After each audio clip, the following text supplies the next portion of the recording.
Namaste and welcome to Karuna-Yoga with Compassion, the show where we explore ancient wisdom for modern living.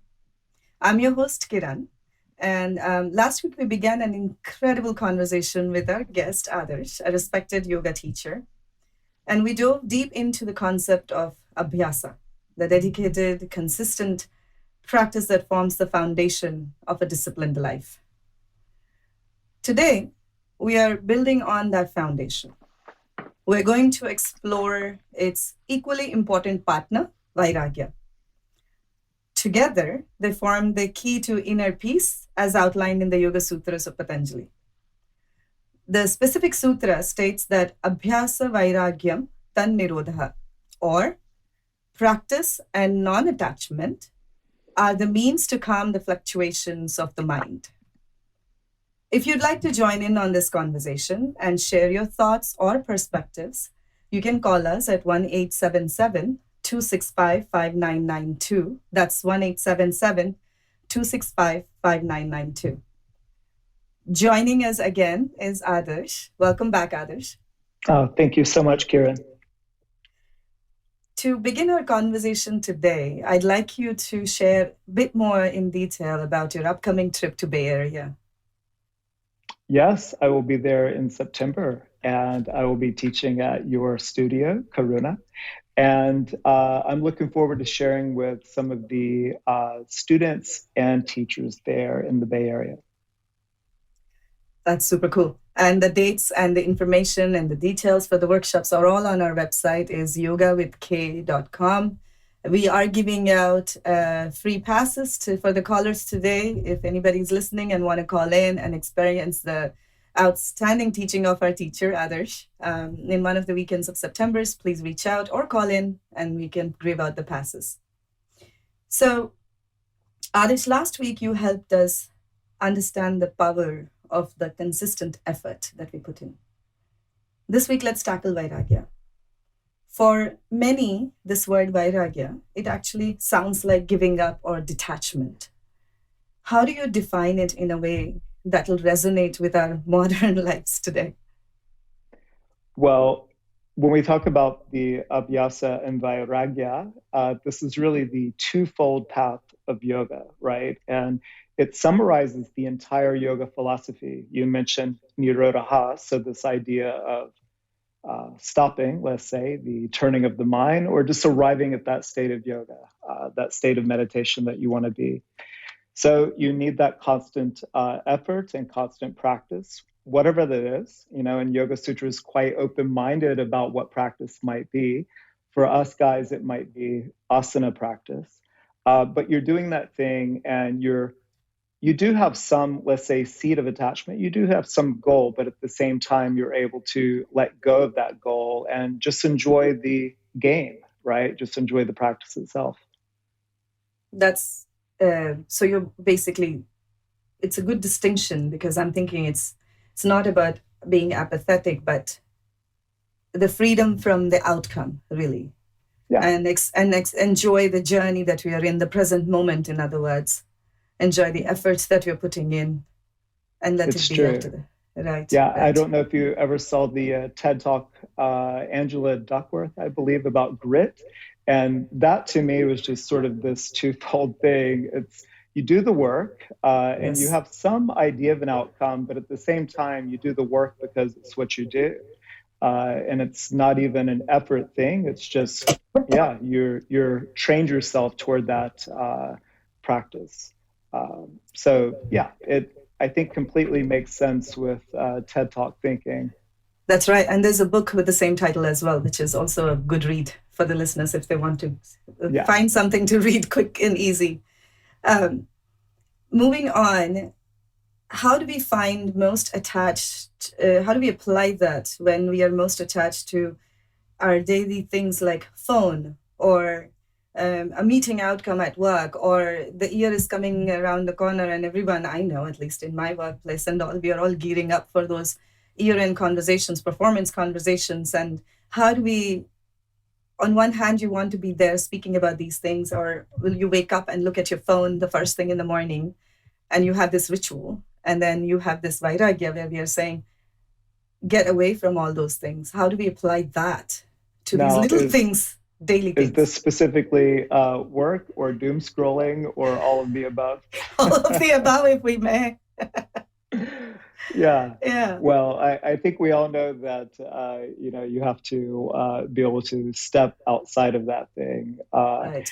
In terms of time management, work stuff, I would always try to set up parameters for myself around that. And I know many people would not have that luxury in their career, but these type of mechanisms I think can be quite helpful, and other people cover that much better than I do. But there's a way to manage all of these things and to not identify with it. Right, that's it. We're doing these things, but it's not our totality. And as a yoga practitioner, you have the ability to sort of shift paradigms. You can step out of that. And that's why people love yoga class so much, because they go there and they're able to alter that space. You do let go of those things. So, just in terms of letting go, I suppose, you do let go of that work life, but then you can pick it up again. So, it's always important that we can shift gears. As a mother, as an entrepreneur, as a radio host, as a normal working person, you have to shift gears, right? And as a yoga practitioner. We can do it all. I think we're certainly capable. Right. That's a powerful distinction. Thank you so much. And I do want to hear from our listeners on this topic. What do you find yourself most attached to in your daily life? Please give us a call back. Number is 1-877-265-5992. And just a reminder, we're talking about Vairagya, the practice of non-attachment. The number again is 1-877-265-5992. And we are giving out passes to our upcoming workshop in September to our callers today. So switching gears, Adarsh, can you give us a practical example of the two concepts from the last week, the Abhayasa, and this week, the Vairagya? And maybe an example with the simple definition in very simple terms, not going into the philosophy, not going into all that, but very simple definition that even our teenagers or as parents can explain our teenage children, or teenagers listening can understand and apply that. Yeah.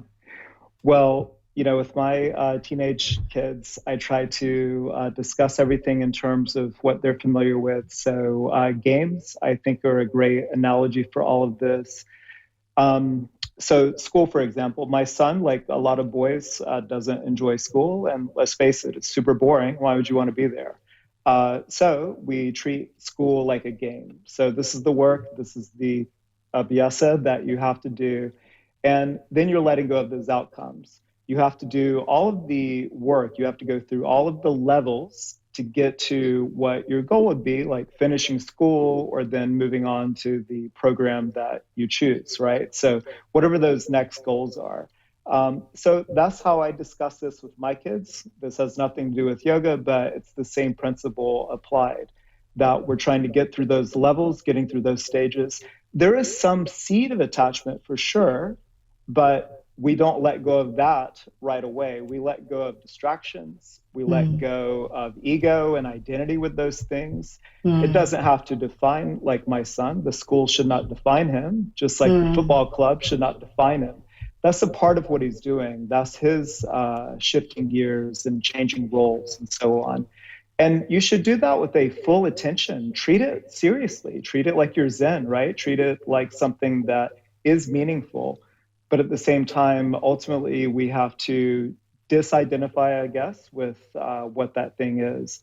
It is not our totality.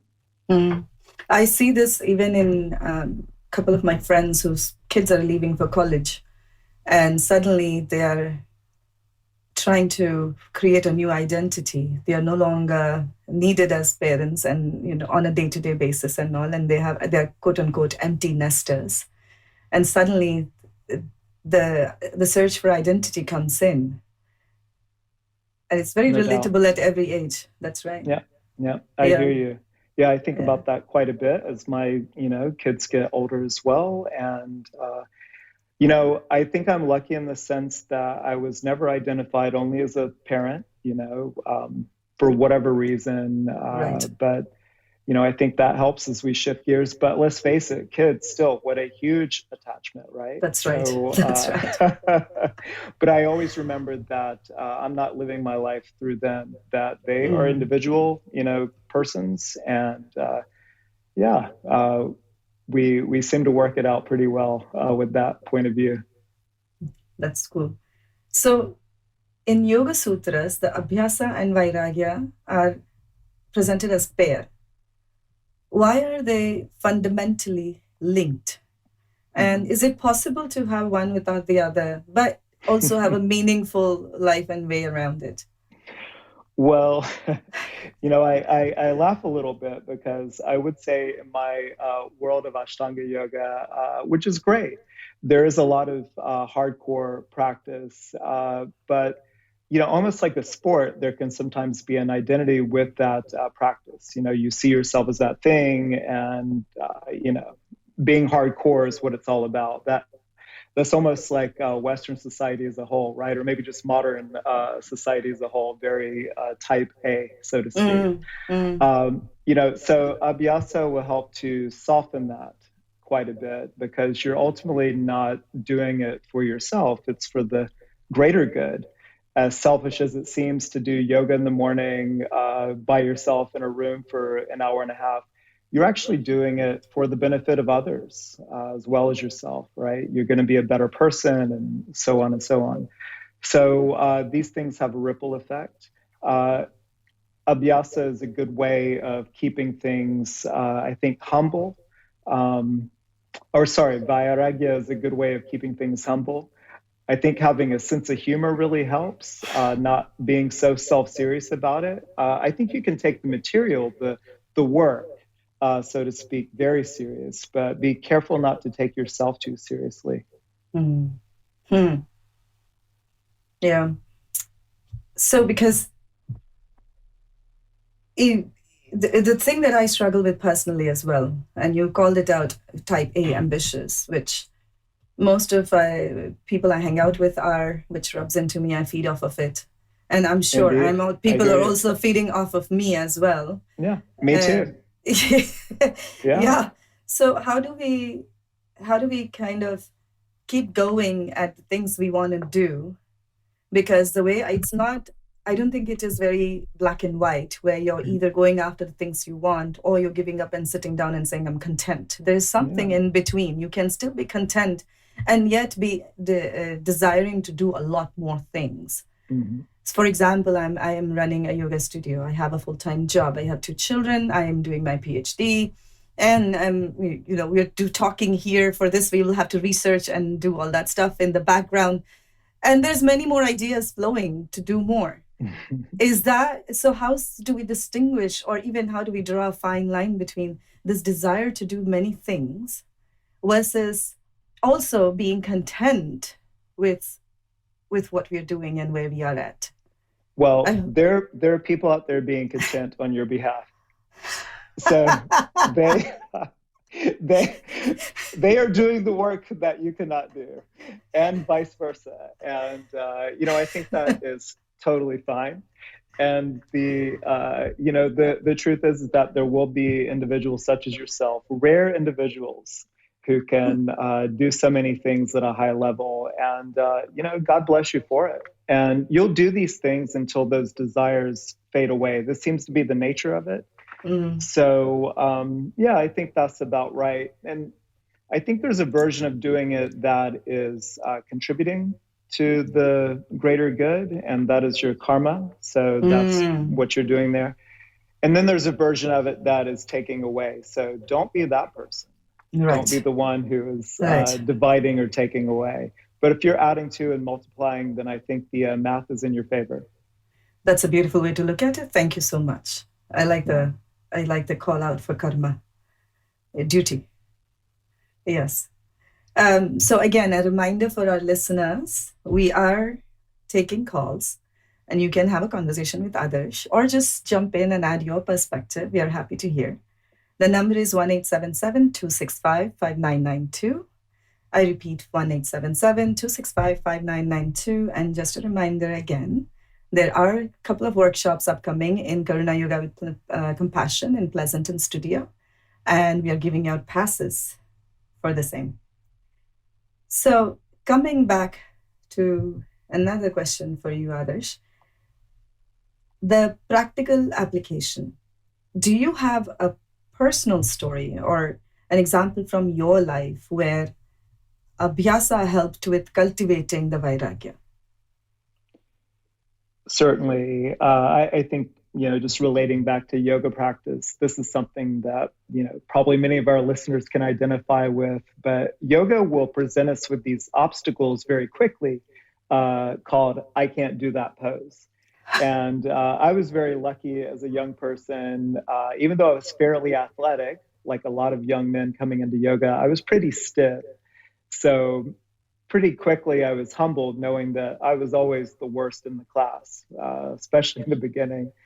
And then, like anyone, I stuck with it. So I did improve relatively. And then, of course, I got the opportunity to go over to Mysore and really be in the place with all of the just super athlete yogis, right? And but that was great too, because my expectations were always very low, but I still loved it, and I still got so much out of it. And I also was really curious too, like, why am I stiff? So I started trying to figure these things out, and it was great. Luckily, books are a great resource, and now the internet has so many books available. So I've always been very curious. And as I've solved my own problems through the effort, but also letting go of whatever outcome, I've become very curious about my students' issues. Like, why is that guy so stiff? Or, why can't that lady do chaturanga? And me trying to figure out those problems keeps it very curious. So my practice is really trying to understand these things and being very focused on it as a teacher, and then letting go of the results, because I can't make that change. That person's going to have to do that work. That person will have to show up, and they will have to apply these skills. And it's a long-term process or a long-term project. And luckily, some people stick with it. And it's amazing to see that person do the lotus after 5 years. Just something like that. But ultimately, hey, I'm not identified with that. As a teacher, I learned to let go of that one a long time ago. But it's like the parenting. It's knowing that, hey, you're very involved in this person's life, but at the same time, they are an autonomous individual, as are you, and you both have to, shift roles at a point. Vairagya in a nutshell. I'll share my personal experience here with you, because you were part of the journey there. I was trying to do a headstand in the middle of the room. I've always been successful at using the wall or a chair or a wheel or any of the props, but never in the middle of the room. Several teachers came by, explained how, what, and all. And for 5 years, I was at it, like diligently at it. There were a few weeks I would try it, and then I'd get frustrated. I would give up. I'm like, this is not for me. Why do I even want to do it in the middle of the room? I was started questioning myself. I'm like, is it purely ego, pride? Who am I trying to prove? But again, after some time, I'll come back to it, try to get back to the middle of the room, because I knew it required a certain level of core strength and other strengths and the balancing concept and all those techniques, which I'm like, no, I have to learn these techniques. It's not for the headstand in the middle of the room, but the technique needs to be there. And I kept at it, trying, getting frustrated, going back again, coming back. So the cycle went on for 5 years until I took a lesson from you, and you showed me from using a wall, where you put your feet at the wall and then you slowly pull yourself back and press up. That was the first time I did in the middle of the room. Now, granted, I still can't hold it for that long, but it was a huge milestone for me and a big, a roadblock that I overcame. And the confidence is very different after that. But the giving up wasn't giving up as in the cycle, the 5 years. When I look back during the 5 years, I wasn't giving up on trying this. It was more like I was trying to detach myself from the fact, in different verbatim, in different way in my mind, but it was trying to, I think, detaching myself from it's okay if I don't do it in the middle of the room concept. Probably that is my version of Vairagya in a way. Keep at it. If it comes, it comes. Otherwise, it's all right. I'll keep trying and going back to the mat. Yes. In the studio too, I see in a studio setting, and I'm sure you have seen that too many times, people are not coming into the studio with a student mindset. They come with the practicing mindset, as in learning versus doing something because you have signed up for a yoga class. And in that state, the Vairagya, so I would like to ask you is to how do we, if you're a student, you're in a learning mode, that's different, versus I'm going to practice with others. That's a slightly different approach. How do you think we can give out 1 to 2 simple micro practices that they can integrate both for their Abhyasa and Vairagya, or explore Vairagya for that matter? Mm-hmm. Well, I really like physical practices. I think for most people, it's something that they can get a quick feedback from. So I would usually just, depending on the individual, but give them just 2 or 3 physical things that they could do that is meditative in its function as well as just physical. But I think that yoga always pairs those things quite well. So, for example, a friend of mine was going to be traveling and off of his normal Ashtanga, but I just told him to do his A series, actually, that seemed like nothing. He thought it was nothing, but I just told him to do the A series sun salutation.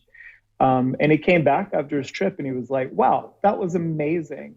And it was a very doable thing for him. He was not going to bust out the whole Ashtanga series, but that 8-minute series was going to do it for him. And he did it. And that's great. And he saw the results from it. So I think everyone should have these small, manageable chunks. If they're meditating, it should be like 5-minute meditations. So everything is very manageable. Pranayams like 8 rounds, 4 rounds, things that are very manageable. So that's always my advice for people. And when it's then consistent, it grows by itself. And your times begin to shift that you want to do that thing rather than maybe the phone scroll to tie it back into your earlier point. But meditation, for example, is something that's truly pleasurable, and but that's something that builds through just doing it. That's incredible. And these are really great ideas, tips for everybody, including the practitioners as well, seasonal practitioners, to people who are just beginning or thinking about starting, hopefully getting inspired from your talk today. So those listeners, if you are inspired, please, I'll welcome with open arms and warm heart to our Pleasanton studio for workshops. Try us out. And that brings us to the end of our conversation today, sadly. We will have Adarsh back up again. So thank you so much for this illuminating conversation, Adarsh, today. My pleasure. Thanks for having me. The idea of balancing effort with release is a truly more, I think it's a path to more peaceful life if we can learn how to do it and make it a practice. Again, Abhyasa. So finding balance between Abhyasa and Vairagya is, I don't think, is a one-time achievement, but it's an ongoing journey. There will be times when we lean more towards striving, and other times we need to focus on letting go slightly. The key to cultivate awareness is to listen to your inner wisdom and to adjust our approach as we need. By embracing both consistent effort and non-attachment, we can navigate our careers, relationships, and personal growth with greater ease, resilience, and joy, ultimately leading to more balanced and fulfilling life. You've been listening to Karuna-Yoga with Compassion, with me, Kiran Adipatla, and our special guest today, Adarsh Williams. Join us next week for more insights on living more conscious life. We will be back next week with more wisdom for your mindful journey. Until then, thank you, take care, and namaste. Thanks.